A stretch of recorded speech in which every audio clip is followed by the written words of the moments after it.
сағынған бала алданған арман деп аталады. Бүгін оқушылар біз мына екі мақсатқа жетеміз. Бірінші мақсатымыз әдеби шығарманың тақырыбы мен идеясын анықтаймыз. Екінші мақсатымыз шығармадағы кейіпкердің өзіндік құндылығы тұрғысынан алғанда әдеби эссе жазамыз. Біздің шығармадағы ең басты кейіпкерлер кімдер еді?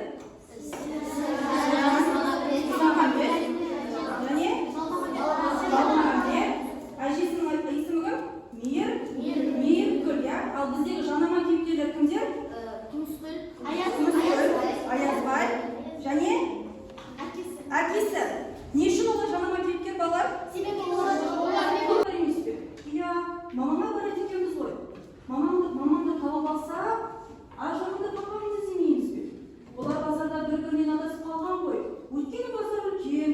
Мамам айтқан, Алматының базардың мына шетінен ана шетіне көз жетпейді деп, құжынаған халық деп. Мамасы мен папасы жайлы баланың шабыттанып айтқаны сондай, осы қалпында пойызға қазір мініп кетердей. Тіпті пойызды күтпей сана құс болып ұшып кетердей, алып ұшқан екпін бар еді. Ол болма, сәлден соң сержанның көздерінде үлкендігі бұршақтай, жас тамшыларының пайда болғанын қайтерсің. Иә? Ал бұл жерде не байқап тұрмыз балалар? Сержан анасын сағынған баланы, иә? Анасына барғысы келіп тұрған. Оқушылар, алдарыңызға қағаз бердім. Қағаздарыңызды алайық. Топпен жұмыстан істейміз. Барлығымыз топпен бірге орындаймыз, иә? Балалар, бірінші топқа осындай 3 сурет беріледі. Және әңгіменің негізгі тақырыбы мен идеясын алдайсыздар. Мына кестені жазды.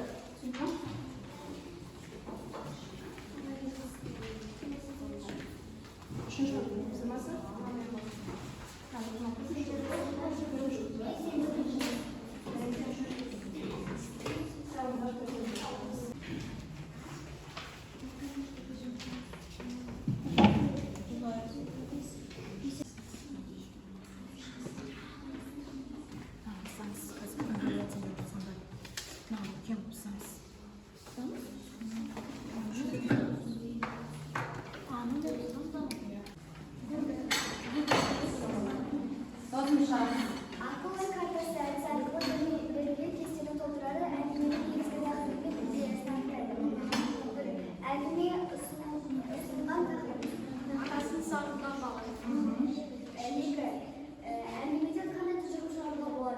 Ажыратпау, иә?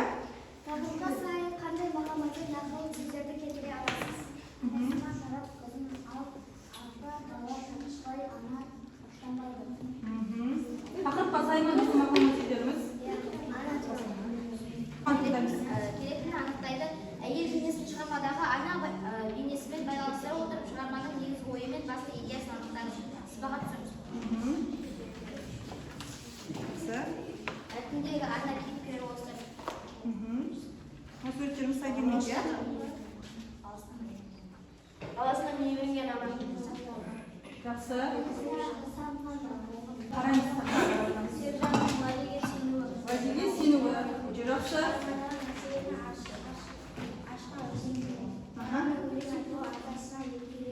Өте жақсы. Атасына еркелеген жерді айтуымызға болады, иә? Мейірімділігін. Өте жақсы. Ең басты біздің бірінші 10 сөз түгел оқып шығу.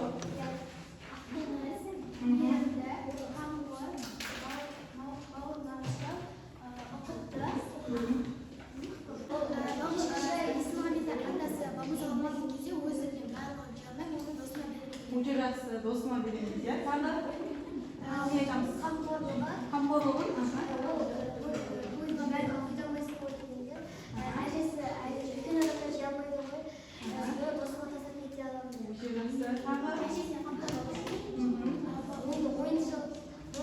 Кішкене серік балайық, иә? Сағаттан шаршаған болса. Сіздің сержанның айтатын әні қандай еді?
Дұрыс па? Дұрыс, иә. Екінші сынып оқиды. Оқашы. Тексеріп отырамыз. Сержанның жаңадан өсіп келе жатқан майда шаштары алақаны жұп-жұмсақ дейді. Балада енді өз еркін сезініп еркелегендей болып оған келесін тиістіре беріп басынан ескеші деді. Бауырмал. Бауырмал болуын айтамыз, иә. Тағы оқиды. Бала жіп-жіңішке саусақтарын кезек Бұл тапсырма үшін 2 балл қоямыз. сосын келсең, сосын ақыл сонда кетеміз ғой. Бұл ақылы. Ақылдылығы, иә? Уақытты санап білуінде, иә? 4 жасар болса да уақыт санап біледі. Ағырма. Тексереміз. Дұрыс болса 2 балл қоясың. Ақылы. Қалай дедім? Қайтадан оқышы. Мамам айтса алматыда жас кезінде түн суық болады деп Ақылдылығы, иә? Анасының айтқан нәрсесі есінде қалып тұр. Болдық па? Тексереміз оқын керек ол оқы.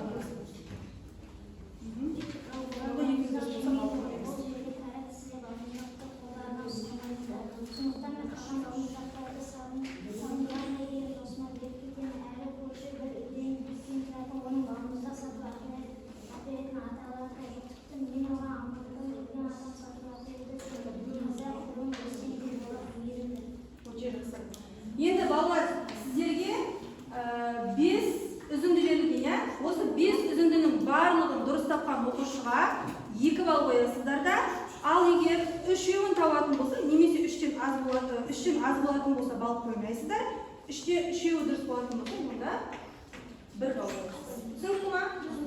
Дұрыс па? 4 балл болса, 4-еуі дұрыс болса, 2-еуі балл. Олық па тексер?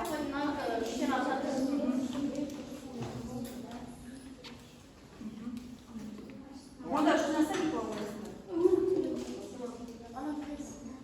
Өзіңді не қойасың әрине?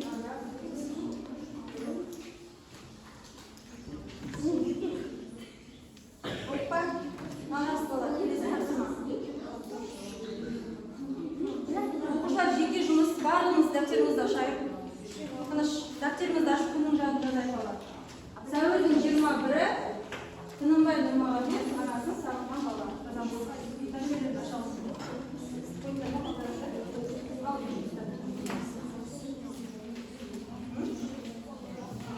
Дәптерімізді ашайық.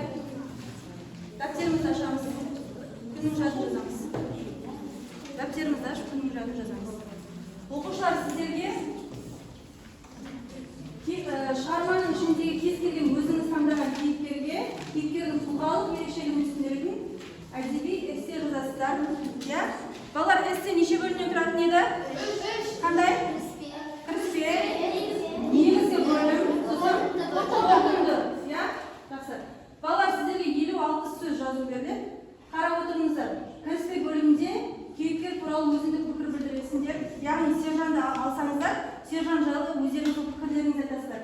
Ал енді негізгі бөлімдерінде кейіпкердің бойындағы қасиеттерді, адамгершілік қасиеттерін жазасыздар. Одан кейін әр қасиетіне шығармадан дәлел келтіресіздер, естеріңізде болсын. Ал 4-ші қорытынды бөлімде кейіпкердің бойынан өзіңізге үлгі алатын қасиетті жазасыздар. Сіздер солай 4 балл жинайсыздар. Түсінікті ма?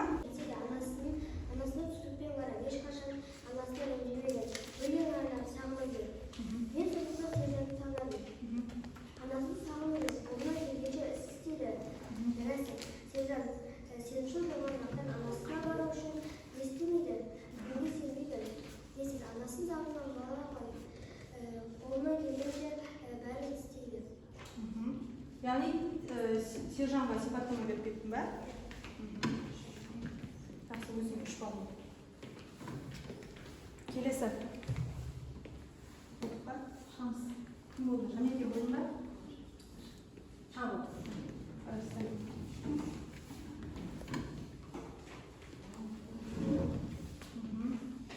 Оқушылар журналын тұрамыз ба?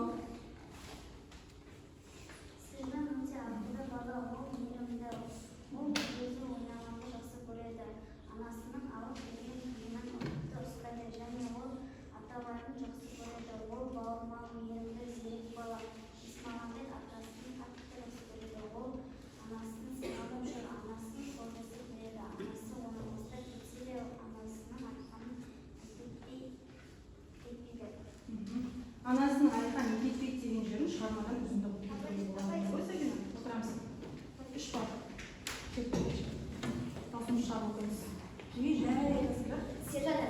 ақылды бауырмал бала, ол оқыпты, әдепті, сабырлы, ол анасын сағынып жүрген бала. Оның анасы жырақта болса да сырттай күліп, ішінде бір мұңы бар. Оның арқаны анасымен қауышуы бір Сержанның мінездерінен басқа балаға үлгі көрсете аламыз.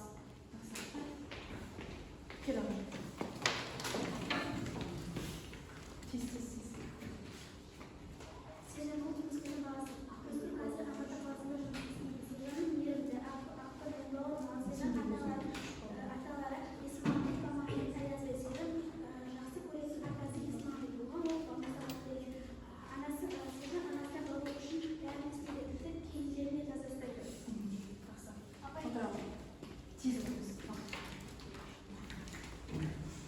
Сержан өте сенімші және ақылды бала. Оның мейірімі көп және өте қамқор. Ол анасын сағынған бала. Мен өзінің аты айтып тұрғандай. Сержанға аналық лебіз сөздер және жылы ұшақ жетіспейді. Ол Есмағамбет атасымен Алматыға барам деп ойлаған еді, бірақ үлгермеді. Бірақ ол Сержанға ауыр тиді. Ал Есмағамбет атасы өте қамқор. Сержанның көңіліне қарап балмұздақтар алып берді. Балалар, енді сабағымызды соңына жақындап қалды. Енді бүгінгі өткен сабағымызды қорытындылаймыз. Сіздерге қорытындылау үшін тест дайындалды. Бірінші сұраққа кім жауап береді? Тыныш. Ахмет, Есмағамбет неше жылда ауылға оралды? 4 жыл.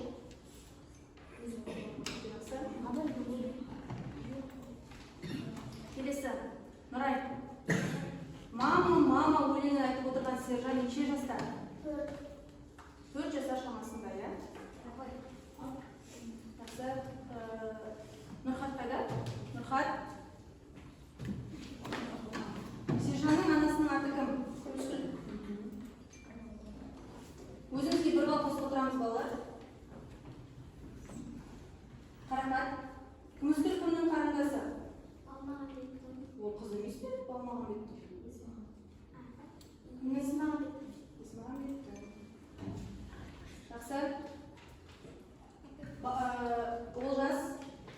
Есмағамбет кімнің баласысың деген сұрағына берген жауабы қандай болды? Тез қараймыз.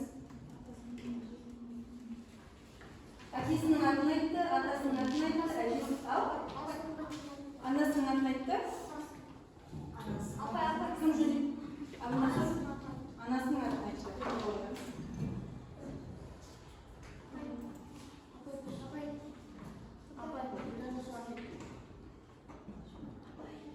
Гүлдана. Есмағамбетке баланың бойы үйренгендігі әңгіменің қай тұсынан байқалады?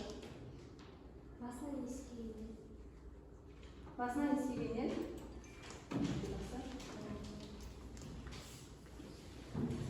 Ал келесі. Мадия. Өзінің өлең секірмес бұрын қай жерлерде болды? Яғни Есмағамбет қай жерлерде болды?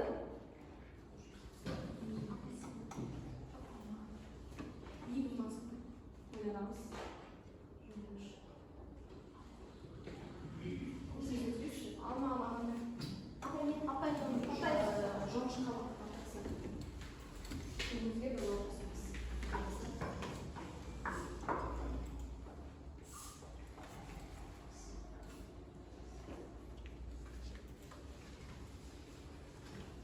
Ал енді балалар оқушылар сабақтың қаншалық деңгейде ұнағанын әртүрлі қимыл әрекеттер арқылы көрсетеді. Балалар селфи әдісі.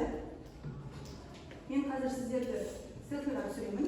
Бүгін қалай сабақ қандай сіздерге қаншалық деңгейде ұнады, соны өзіміздің мимикаларымыз алып көрсетеміз. Ал бірінші топ. Көрсетейікші. Өте жақсы. Тағы.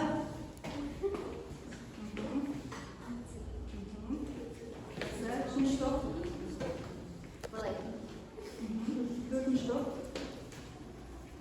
Мен өзіме естелік ретінде алып қаламын. Ал енді балалар дәптеріңізді ашып, үй тапсырмасын жазып алайық. Сіздерге 3 тапсырма беріледі, балалар. Себебі бұл біздің қорытынды сабақтарымыздың бірі. Бірінші тапсырма ана туралы мақал мәтелдер немесе өлең жаттап келесіздер. Анасын сағынған бала тақырыбында креативті әдіс қолданып, қайтадан өздерін әңгіме құрап жасасыңдар. Және де үздік жұмыстарды аудандық газеттерге, қабырға газеттеріне ұсынамыз. Ал үшінші тапсырма ана мен бала тақырыбында сурет салып келесіздер. Түсінікті болды ма? Қанша сіздің жұмысыңыз бар?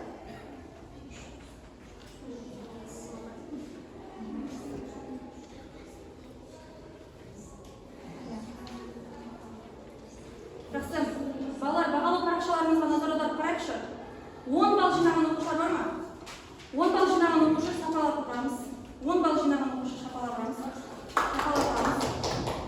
9 балл жинаған оқушылар шапалақ ұрамыз.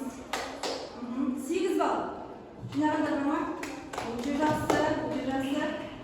Сабаққа белсене қатысып отырған оқушылар көрініп тұр, өзі балдан. Бар ма тағы? 7 балл жинағандар. 6 балл жинағандар. Мен одан төмен балл жинаған оқушылар деп ойлаймын, бәріміз сабаққа қатысып отырдық. Бағалау парақшаларыңызды